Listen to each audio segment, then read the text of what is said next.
O segreto la felicità, il segreto della felicità. Tu mo forse stai pensando che la felicità sta in denaro.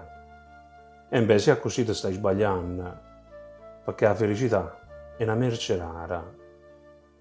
Non la trovi coppie bancarelle romarcate e nemmeno in dei negozi dei signori.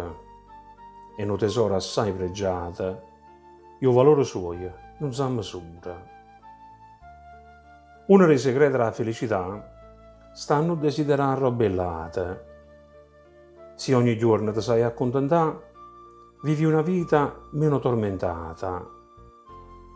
Il tuo segreto per essere felice è dare aiuto a chi è in difficoltà, pure se sono che strani e non sono amici.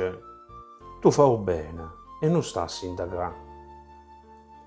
Se il cuore tuo conosce la compassione, sicuramente sarai felice assai. E se qualcuno ti dà una delusione, tu fai sempre bene e non cambiare mai. La felicità sta in di cose piccirelle e tiene innanzi all'occhio e non ne vede. E mentre cerca che li là più belle, quello che hai comincerà a svanire.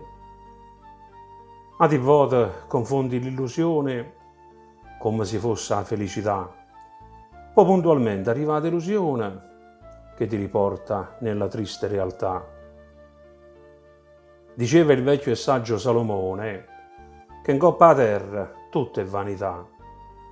Perciò se non vuoi tenere sempre un magone, cercala nel Signore, la vera felicità.